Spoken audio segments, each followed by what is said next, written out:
Dreaming of an unconventional life? You listened to the podcast, you devoured the YouTube videos, but have you actually taken action yet?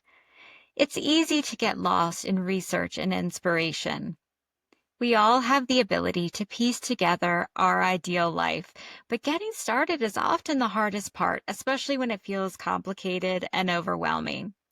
My mission around here is not just to provide the education and inspiration you need, but also to guide you step by step to take real tangible action. If you're ready to transform your vision into a practical action and a money plan for your unconventional life, let's connect. It's time to visit the Tiny House Advisor to book your call.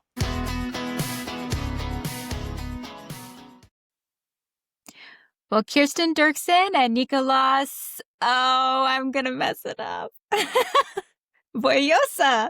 Welcome to Less House More Moolah podcast. I am really thrilled to get to talk to you today and to talk about your book that you have just put out into the world in May, as it is just right up my alley in terms of the life-changing nature and the freedom that you have documented of people by changing the home that they live in or creating a space that really works for them. So thank you for being here.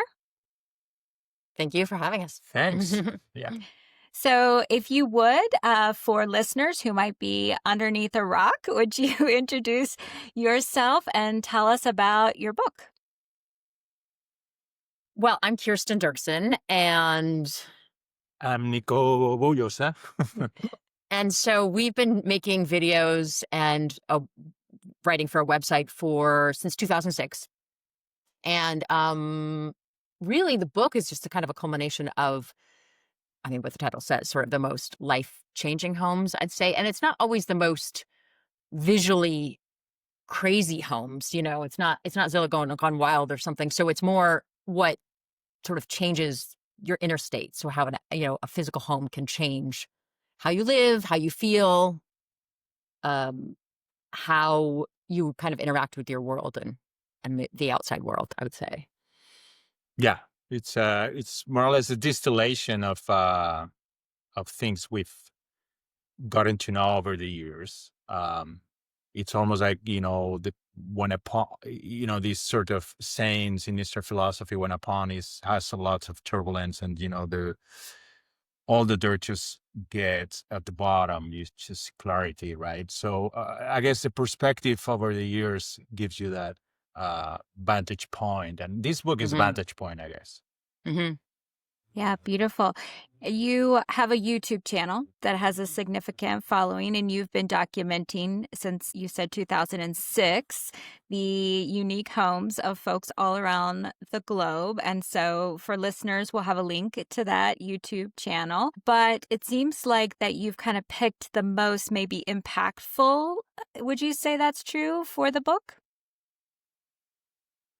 I think we didn't just pick every home that was like the most popular. Definitely views. Not that by views, not that. So it depends on your definition of impactful.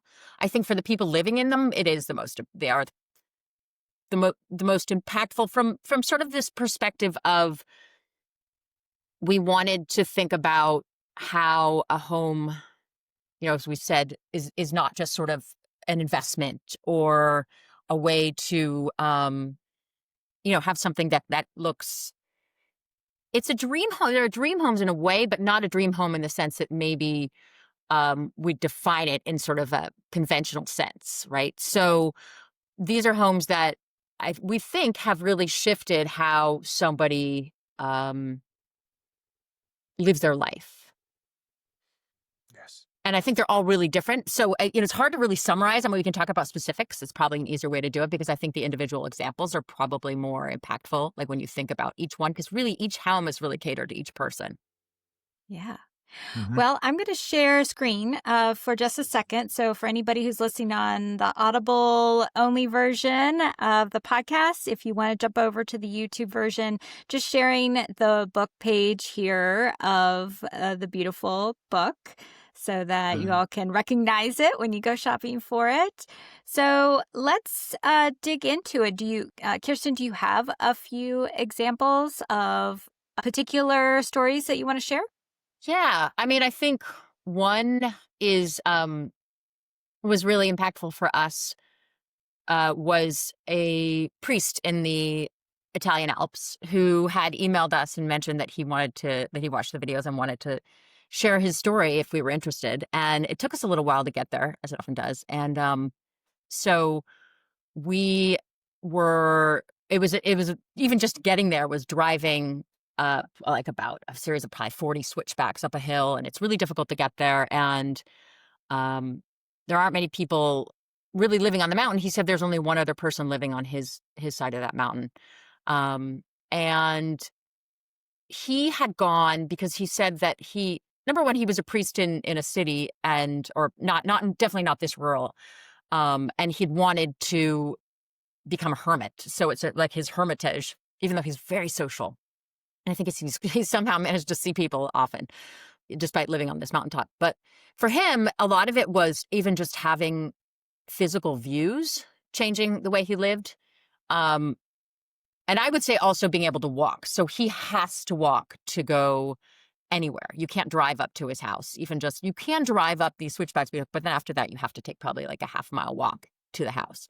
And so in a lot of snow, he said he would kind of plan for that when he went to buy food or do it. And so that's part of his home in a way. That's part of how he lives. He considers himself a peripatetic, part of the follower of the peripatetic philosophy, and a way of thinking, and Aristotle's, right? He sort of looked to Aristotle and that type of thing. So the walking was part of it, but also the views. He said that for most of his life, he had views where he lived. And then he went and lived in a valley for a couple of years, and that changed everything for him. You think that sort of closing the physical space closed his mental space, and it changed how he thought about things and saw things. And so for him, this was sort of a way of like opening up again, both the physical space, but also just sort of his mental and the way he thought and saw things. And this place is affordable. It was Right. it was abandoned, Mhm. so he's actually recovering something that was abandoned, that had no life because nobody was living there for generations. So it's also this idea of setting a light on some place that had no light already anymore, and you have a little edible garden, and you walk places, and you connect with the few locals, and yeah, his story was beautiful. It's true. Actually, the affordable part is true. I don't think I mean, some of these places are maybe a little bit outside the range and of everyday people, but this is a kind of thing that other people could do. So it's definitely affordable. It was definitely a kind of ruin, but it had the bones where he didn't have to then spend so much money to make it livable. He did that quite fast. So, and then he even built himself like a stove that would just sort of heat the home with very little firewood. And so he's a really good example of that. But I think there's other examples if you want to hear more. There's one in Minnesota of a man who really built everything. He built a home and then he rebuilt a log cabin home. And both of them, he really does nothing that would remind you you're in the 21st century.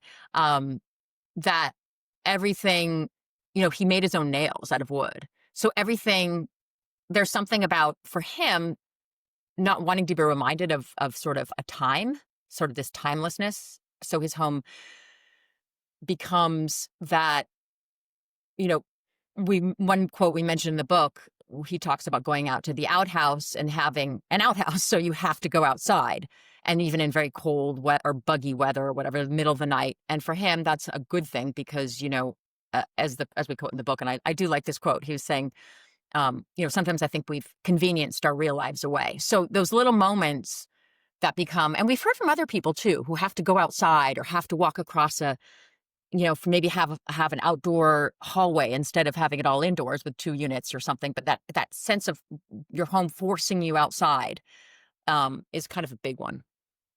Yeah, the other day somebody was commenting on one of the videos. You guys do a lot of unconventional lifestyles. It's like sometimes you go really unconventional. to the point that, it's not the mainstream. I was just trying to explain to that person, well, sometimes the ingenuity at the margins keeps moving the conversation, keeps the conversation alive and moving, because sometimes, obviously, when you have access to convenience, you are not going to explore alternatives if everything is just going your way in a very comfortable way. That's the way it is. So sometimes, and the book is also about second opportunities, or about people who face upheaval and they have to reinvent themselves. And it's not a book that is giving you a recipe for success in a conventional way. It's a hard-won success, which is long-lasting, though. It's long-lasting, and it's very rewarding, but it's wired differently in the brain. It's not instant gratification. It's not you'll get a lot of money tomorrow. It's not selling that kind of snake oil.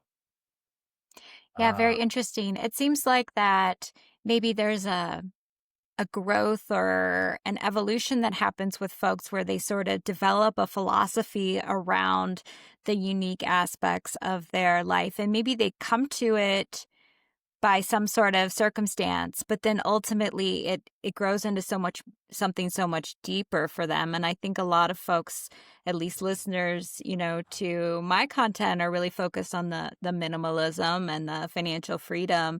And yet once you get in that, you start to really identify areas of your life that were convenienced away, or the cost of that convenience perhaps to you and your sanity. And so just kind of getting back to a more natural, slower, gentler rhythm of life is something that we have to reclaim for ourselves. And so it's really beautiful. You mentioned that folks maybe come to this out of a hardship or something else. Are there other reasons that you identify that people have chosen an unconventional home? Yeah, I mean, we've talked to people who are very successful on their fields. We are talking about architects that design the stores of Apple all over the world, who sit with very, very, very, very well known and powerful people, and or architects who design houses from very successful people who actually cherish small projects they've done with let's say, their teenage kids on their backyard over federal buildings that are several stories high, right? Stories high. So yeah, no, I think it's interesting. I think the first one you mentioned is he was BJ Siegel's house.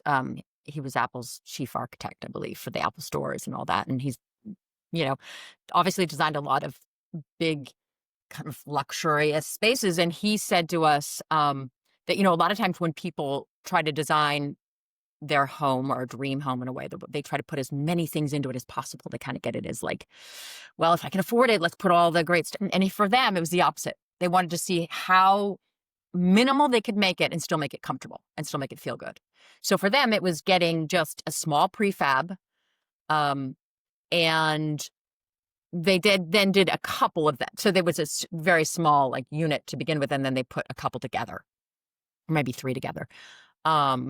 And really it was everything down to the bathroom door barely had, that was the only door, and everything was sort of glass. And I think that didn't even quite close, because it was just the way he didn't really like handles, or didn't like the, I don't remember what it was about the door, but it was something that he was sort of laughing. His wife was like, no, we need, but I think for them, it really was, that's luxury. The luxury is not having a lot of stuff around to kind of clutter up, and just having it just really streamlined to what's going to keep you comfortable. You need a home, you need a shelter, it's a shelter. But, and sort of really what it did is it just highlighted the views and the outside and the nature around them, So I think that for them, it was I mean, it's obviously a dream home. And it's also the other element to it too, is that, instead of just saying, okay, we have this hill, we're going to put it right on top of the hill and it's going to have this great views and be right there. They instead camped on the land for a whole summer, a year. I mean, for a while they camped on that land. And so where's the best spot? And it was really down the hill where you're sort of sheltered a bit, but you still have a bit of a view, and it's finding that.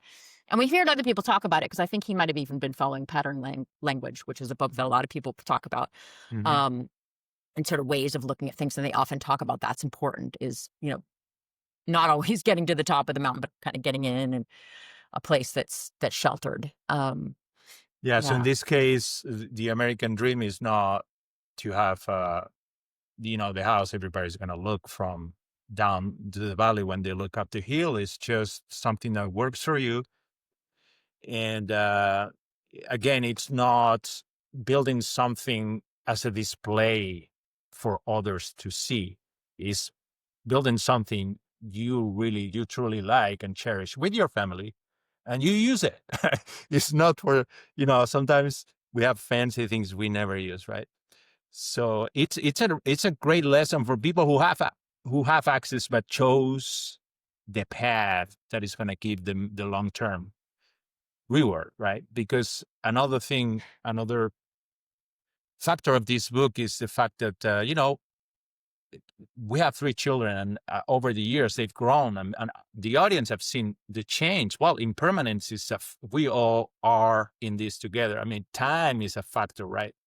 And entropy and a lot of things, right? So we can, houses can age in a very gentle and elegant way, and I would like to think the humans can do the same too, right? So it's a little bit about that too.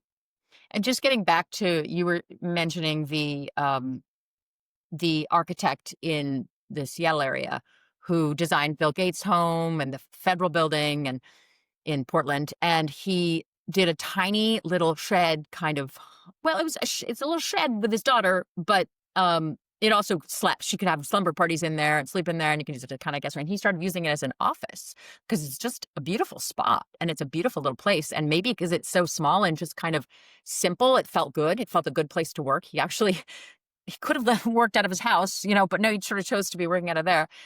And his philosophy is interesting because he really did feel that every place and every person and every has a certain nature. And as an architect, you have to work to that nature.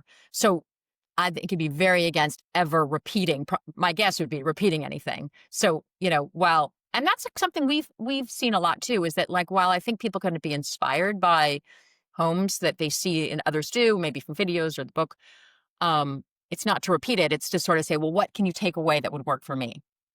Yeah. And I think that's true too. Sometimes we'll profile a home that might be really expensive, and we're not saying, oh, everyone should look to that as some sort of model, but it's like, well, maybe there's ideas we can take that aren't as expensive, and we can get those ideas and use those without, Yeah, it's a book. Sometimes there are books that don't give you the exact recipe for something, that actually are giving you more clues that are going to last longer than those other books. For example, there are many examples, but books, but the novels that make an impact, those we remember are those that are stories that don't relate to perfectly to our biography, but we see truth in that. Like, we see authenticity, and we can relate somehow in a very deep way, because we all are humans. So there is, the best way to learn is to see, not only to see what others are doing, but what others cherish, or how they faced harshness, and how they prevailed. And a lot of the stories, let's take for example this gentleman who arrived in Paris with no money, and he had to sleep under some bridges by the Seine. And actually he's from a region in Pakistan that has a big river with 5 branches, the Punjab River. And actually, he related to the Seine in another corner of the world, because the river was telling stuff to him. Things move, they can change, we change. We have opportunities, we can have opportunities if we go for them. And actually, when he made it as actually an entrepreneur that is very successful in Paris, he said, "I'm going to build a boat. Actually, I'm going to restore a cargo boat. I'm going to transform it into this beautiful place for living." And if you hear to his story, that boat is the distillation, the manifestation of a biography, right? So houses can tell a lot. We are fascinated about houses for a reason, I think. It's not only, it's important that your house is going to work as an investment. If it only does that, though, it's going to be very sad, because you're not going to get the best part of it, in my opinion, right? I really appreciate this notion around, as you were describing, kind of folks that have an important impact or creativity or what have you that they're trying to work on, that they have to simplify the surroundings in order to stay in what they're working on, perhaps, or, maybe when we get away from some of the distraction and complexity, we're able to really focus on what it is we're here to do and what is the most impact that we want to have. And so I wonder, going back to the boat story, you had mentioned when you did a book signing in Berkeley, you mentioned this, that there was a Welsh term for nostalgia for a place you've never been. And I wonder if that person on the boat had some, living on the water or near the water in his ancestry. What do you think about that? With the homes are very unique for each individual, as that architect said. Do you think we have some sense of home, like living in our DNA, that kind of comes out when we're able to build our most authentic or creative or open-minded space for ourselves? Yeah, I mean, I do think, right, that term "harith" is interesting, because he defined it, I think, as a nostalgia for a place that perhaps you've never even been or don't know. I'm not sure if that's the formal, but it was a really interesting one, because I think sometimes that's what's in our heads when we're looking for home, right? We have this sort of ideal that normally we haven't lived in. It's not that we're trying to, I mean, at times it is, but if you look at that sort of dream home, in quotes, sometimes it can be that. But I think there definitely are, I would say, markers of our, I mean, it's going back to the Bill Gates architect, who said that each place or person and the whole thing, the place and the person, has an individual nature. So that can be formed, and it is formed over your life. So things, maybe little pieces of how you lived as a child, maybe parts of what you liked about camping, maybe it's maybe it's sounds. For me, I grew up near an airport. And it was sunny. So for me, when I feel like warm sun and an airplane going over, it's a really good feeling, which doesn't always make sense. Most people probably don't want to hear an airplane, but for me, it brings me right back to childhood, and I love that feeling. So for everyone, it's going to be different. But I think, it's everything, right? I think it's all the senses. So it's sounds, it's space, it's, it might not be a huge home, because if you have a huge home, how close are you going to be to the windows and the views? You're going to be a lot far. So sometimes it's going to be smaller, and maybe deciding exactly where you want those views, to make sure that you're framing something outside that you appreciate. So all that takes time. I think it's not as a quick, and it's also being really aware of your surroundings. So you're right. It's being aware of sort of your past and the things you bring to it that are going to form what for you works. But yeah, also that specific environment, that specific place. Mm-hmm. Yeah, it's also, we just revisited Dan Price, who is another of the main forces in the book. He lives in Joseph, Oregon, in the Wallowa Mountains, and he's just. I mean, he lives in what he calls a hobbit hole. So he lives kind of underground, and he's been on the property for 35 years. So it's not just a kind of quick, like, well, let's try this quirky thing and, And I love when he says, he's showing the viewers, he's showing his shower. And he says, what I like about this place is that, I designed it so I can use it and I don't feel miserable because of upkeeping. It doesn't need to look perfect because it really works for me. So I think that's another. Sometimes you visit these beautiful houses and people are just miserable because they want to have them like the way they saw in this magazine, whatever. Mm-hmm. How about designing something that is going to make you feel good and relax, and you think the place is yours and you feel like the place is yours?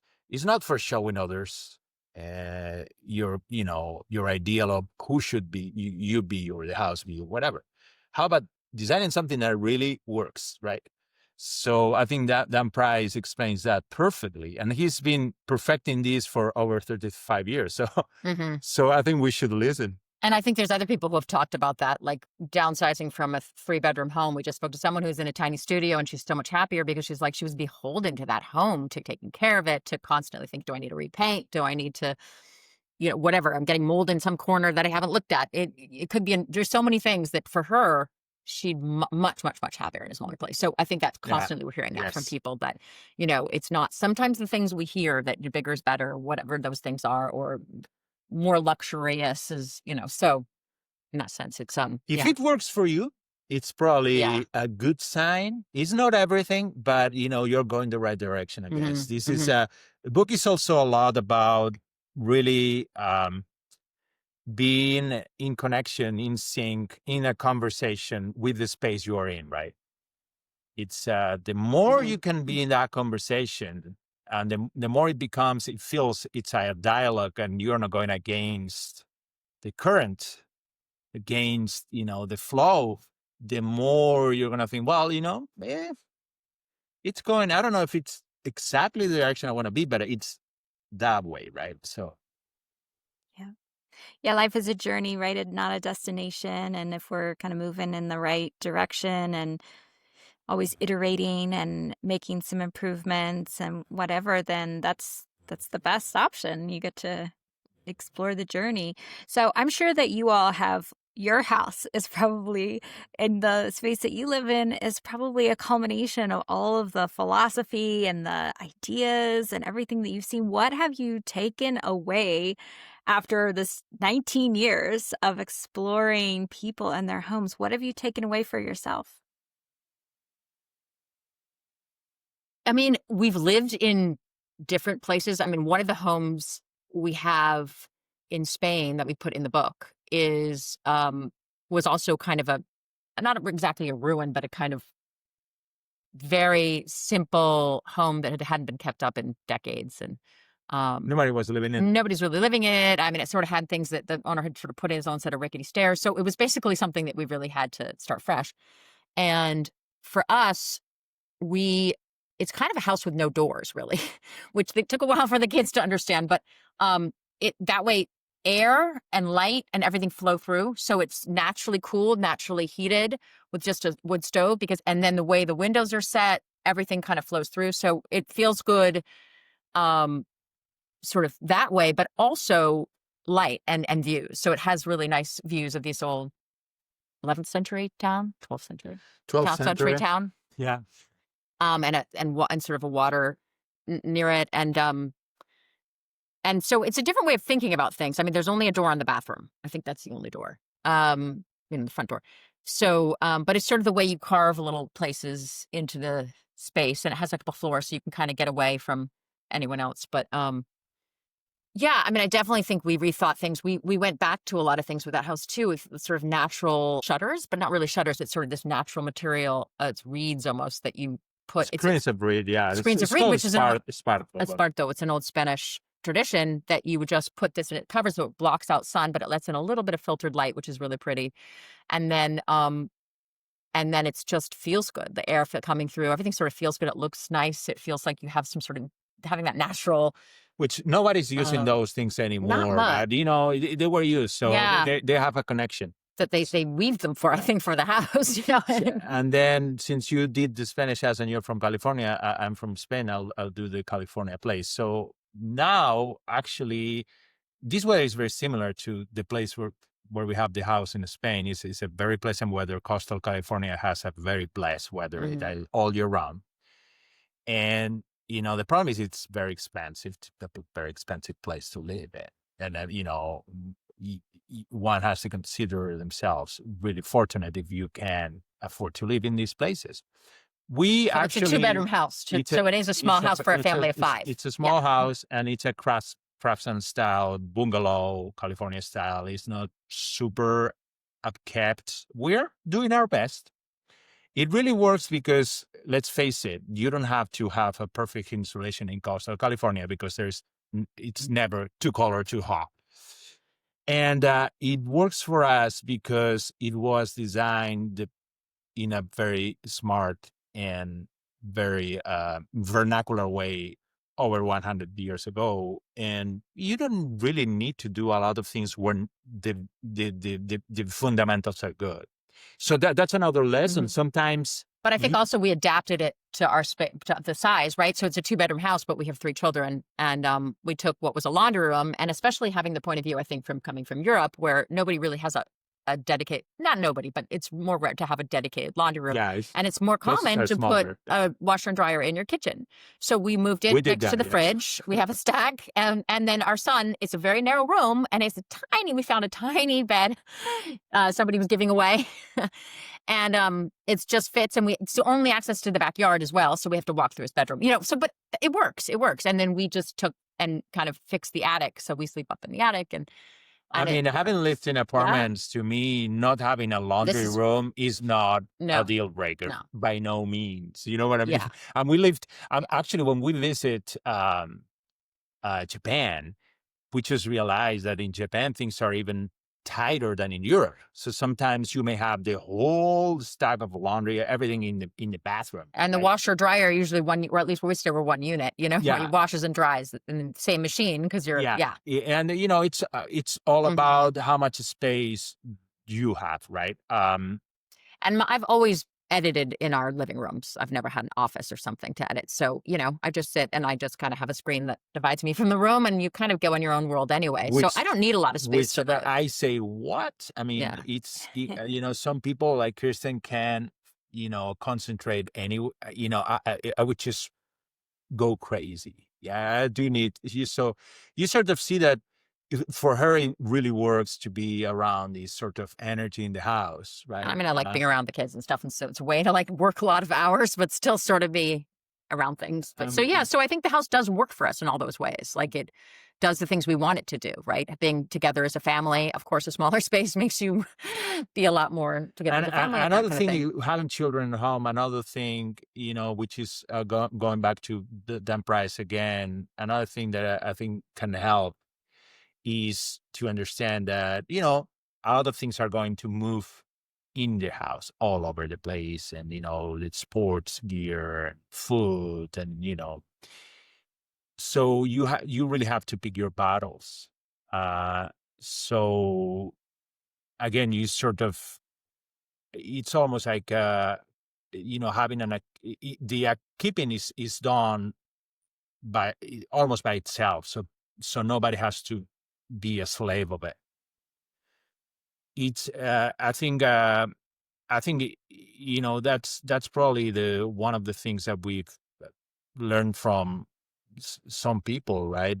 You can really end up having a life that is not only fulfilling, but that makes you feel you're still working hard, and things can be sometimes tight, but you don't have the feeling that things are just crashing you. It's almost like you are, you feel you are in the place you want to be, right? Intentionality, right? Yes, Choosing that because it allows you to live the life that you want to live and be in the sun underneath the airplane flying by, or whatever that, whatever is most important to you. as listeners know, I live in, my 300 square foot tiny house, and my washing machine is also in my, tiny kitchen. And we have 3 dogs here, and my husband and I. And so we are, negotiating our space and, picking up things. But it sure is nice that when I do decide that I want to clean the house, that I can be listening to a webinar while I run around with the dust, like it's just kind of, it's all together, and it just all works together. So it's a beautiful thing when you figure out what it is that's going to allow you to, focus on the most important key parts of your life and what you want to emphasize. So what are the key lessons, if you could, sort of sum up, what is the message that you want that folks take away from the book, and what is kind of your key message too overall? I mean, you've got a lot of content that you're putting out about these unconventional homes and the people that live in them. And what are the key lessons that if you could shift society, what would those be? You want to go? Woof, those are, it's big questions. I do think that, I mean, one of the things we could probably improve in a realistic way is to, let's say, align how we keep our zoning and codes, zoning laws and codes, to align that which is needed. Let's sometimes we forget that codes and zoning are also made so everyone is safe. So that's the base, but we should adapt them for our needs. We shouldn't be slaves of them, right? So by tweaking, not getting rid of them, by tweaking codes and zoning laws, and at the same time making sure that nobody is going to sort of use this sort of tweaking for maximizing housing stock, no matter what, right? We don't like the expression housing stock, right? Homes that work for people and that are beautiful is better, right? So, so both ends, like the maximizers or the purists of zoning laws and codes, and the maximizers of housing stock, should just get more to the center, to the core, and just work so we comply with the mandate we all have, which is solving the housing crisis, while keeping places beautiful. And that can be made without huge investments, without a top-down approach. It has to be more bottom-up than top-down. And it can be done and actually can work for everybody. So some people could just become contractors. Some people can sell their house. It's not making more regulations, so type of regulations that are dated, because you're going to make the ball is going to be bigger. So I guess this book is not totally talking about it, but you sort of see that everybody involved in the book sort of understands that things shouldn't be rigid, because every one of us has a different perspective of things. So that's probably, if we were to make a second book, I would love to talk a little bit more about this issue and about homelessness and other considerations, mental health, a lot of other things, because those are also related to housing indirectly, but they are related. You see, it's very complex, but I think it will take, if it happens, it will take a lot of people who are not going to claim they were responsible for the good change, which is like always. You have a lot of people working very hard who don't claim they did anything, because they are not the types who wants to say, no, I saved this or that or whatever. And if it happens, it will have these sort of silent little heroes in small communities all over the place.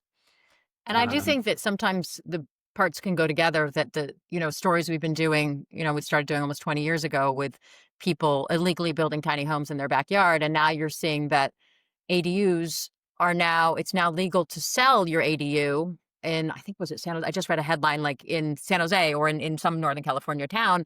So you see how it is impacting the sort of the individual is impacting the sort of more universal permitting and laws and zoning and things. So I do think that those can kind of converge. Mm. The awareness that your channel and other folks that have been in the space for a long time have brought to the public, and then the public has realized that tiny can be beautiful and it doesn't have to, be about reducing everybody else's property values. And, it has allowed a lot of forward momentum, though, as you point out, Nico, it's very complicated because it's a jurisdiction by jurisdiction fight, and it takes all of us showing up at zoning and planning meetings and things like that in order to make things move forward. But once we get out of the tiny space, which of course one of the key challenges is minimum square footage, requirements on single family residence, primary homes, and all of those details, and the wheels on tiny homes on wheels and all those things. But when we start to get into unique buildings, and thinking about how we build something out of stone or straw bale or clay or what have you, then it starts to get into that building code piece and progressing more thoughtful building techniques that maybe aren't so extractive in terms of let's go up and cut down all the Canadian trees and build our 2x4 house. Instead, let's build out of the natural materials that we have locally. And that is a whole much more complex piece because it can be so unique person to person. So I would love to see more of that. Luckily, there are places where there are no building codes and no zoning, and so you can really be a lot more creative, but you have to be out of the metro areas and kind of a little bit more remote. Next time in Los Angeles, we should visit you. Kirsten should do a video on your place, and I think you have things to do. You have things to say that are interesting. It does sound really interesting. It's been actually interesting hearing your perspective as well as we talk. I definitely think that we did this video with Bina Lustato in Ohio.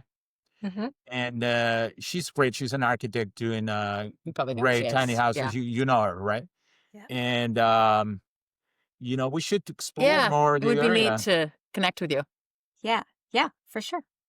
So good. So back to the book. You mentioned maybe a second book coming, but as you're continuing to film, like you have covered a lot of ground, what is it you're looking for now?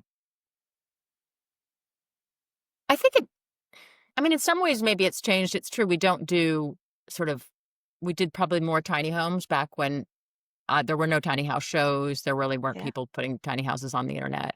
It was sort of, you'd see an article maybe, and then you started doing it in first one in, I don't know, quite a while ago. So that space is now getting covered more and more. And I think a lot of times we try to find stories that aren't told as often. So, and sometimes those are more complex. They're not as easy to define in a word or two. Mm-hmm. It's just sort of somebody's, which I think is reflective of the book, right? It's somebody's individual way of dealing with their environment and their history and their whatever makes for them sort of an ideal home or a home that they can get in sync with.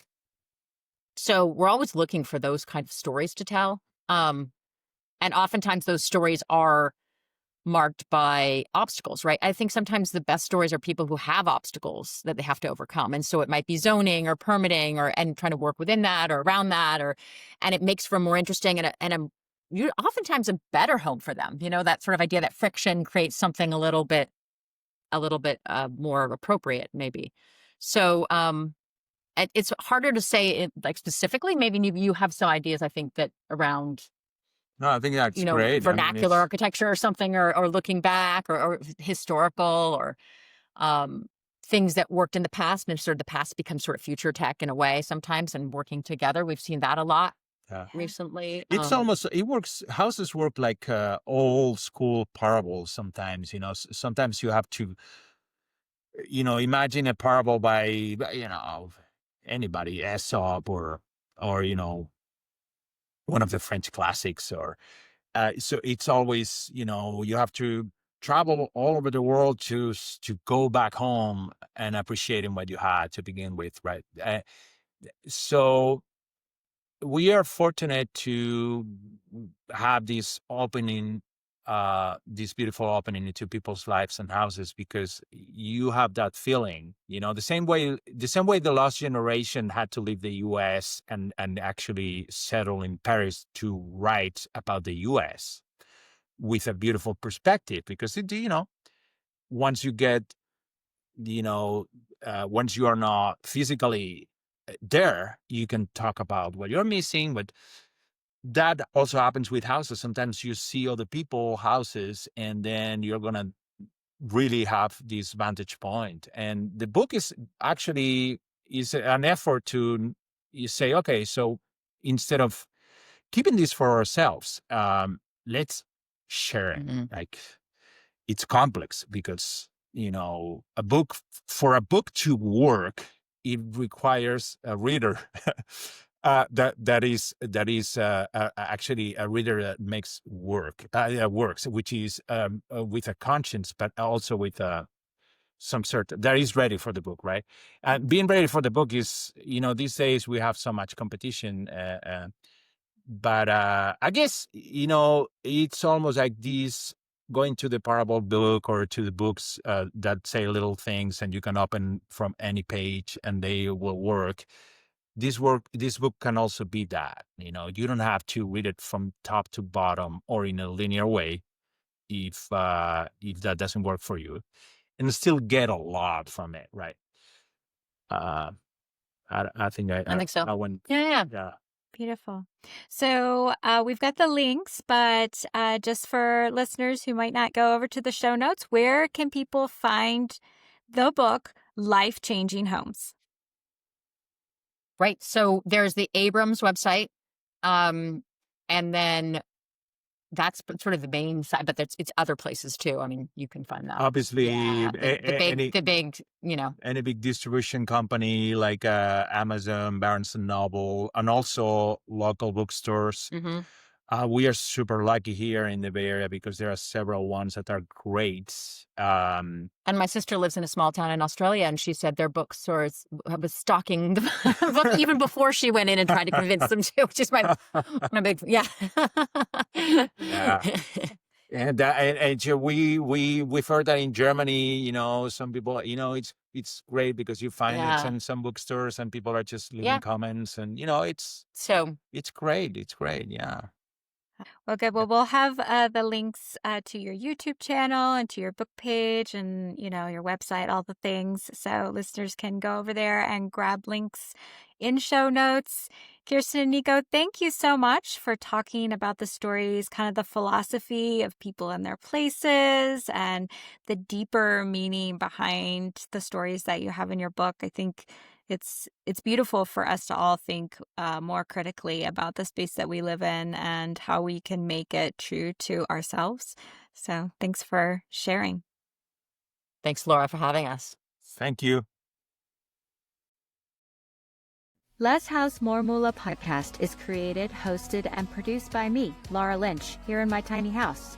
I'm so grateful to you for being along on this journey with me. We are not alone in wanting to live a life that is more gentle on our earth and provides us with financial freedom.